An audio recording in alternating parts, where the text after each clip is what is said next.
Alright, so we're getting ready to put the head studs in the Toyota's ALH here. So I was going to show everybody how to do that without removing the head gasket and splitting it all apart. And also just go over your options for head bolts. There's quite a few. I know quite a few head stud companies. Obviously ARP is the most well known. But anyway, we got the valve cover off there. My AC line and stuff are kind of in the way there, so it's a little bit of a pain. But I guess the big thing I like to do is I break all the factory head bolts loose about an eighth or a quarter of a turn. You don't want to loosen them completely. Just go through the sequence and just get some of the stress off so that you're not taking a bolt completely out with the rest of the head still torqued down. I think you probably could, but I kind of prefer that method. It's worked so far, so that's what I'm going to go with here. But anyway, just to go over, this is the sequence here of tightening them up. Pretty straightforward. And so I just reverse that sequence to loosen them. And then so here's obviously your standard ARP bolts here, or I should say studs with nuts. And then another option that people do is, this is a set of PD 150 bolts. They're quite a bit longer for the PD head, so you'd have to cut them down to the same size, and that is another option. I am saving these for my BRM whenever we get to building that. So that's your second option. And then what I'm going to be trying on the Toyota, these are just a set of plain hardware store bolts, not like Ace hardware, but let's see, I kind of broke the label here. But they are a 12-9 grade, 12 by 120. Pretty much standard bolt here. It just has I believe that is a 10 hex head. And anyway, they're a little long, so that gets them right if you use 2 washers there. So that's what we're going to go ahead and do. And we're going to try those out. It's a little bit of an experiment, but I know a few people are running these, and just kind of curious if they'll work. I've got head gaskets if I need head gaskets, but for especially this setup, we're not getting too crazy with power here. I did go ahead and put a new set of injectors in, and they are 240s, so we're still going to be running a little over 30 pounds of boost, but it should be about the same as the Jeep. They're right around 200 horse. So anyway, I was just going to go over the sequence of putting these hardware store style bolts in, replacing the head bolts, and so yeah, we'll get started on it.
So we have them all torqued down to 70 foot-pounds now.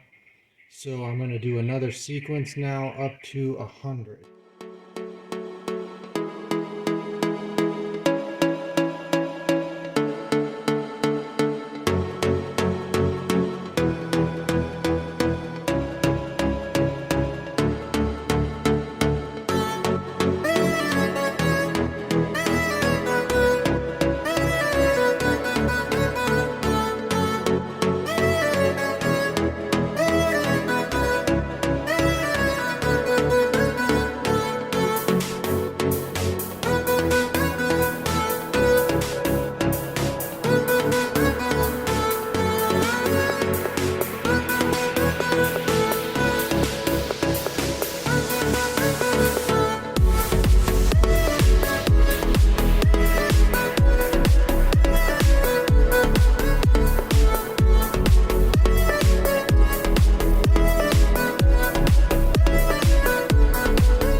Alright guys, well I tried to label it there as I was going, but I did the sequence, like the order of the sequence, you can flip it around either way. The point is just that you keep going crossways. But man, that is a workout, trying to hold yourself steady and get those torqued right. So I am sweating here, but we got them in there. They are torqued down. I did 3 sequences. I started at 70 foot-pounds to set them all in place, and then I went up to 100, and then I finished off at 115. That was quite a bit of work to get them up to 115. There's kind of controversy once you get over 100 foot-pounds with these, what they can hold, but I did want to max them out, get the most torque down I can, because I am running a lot of boost.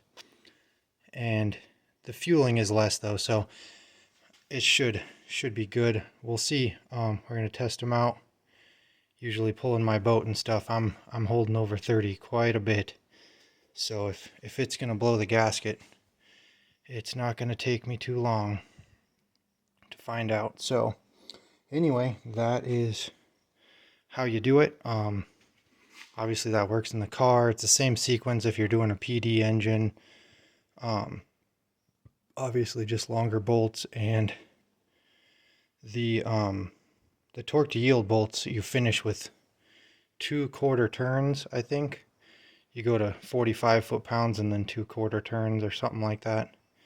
So that almost seems scarier to me than actually just going to an actual torque value, but they do say that holds up pretty well. So anyway, I'm going to go ahead and advance the timing while I'm in here, and this thing's pretty well ready to roll. So hopefully that helps somebody out wanting to know about head studs though. So thanks for watching.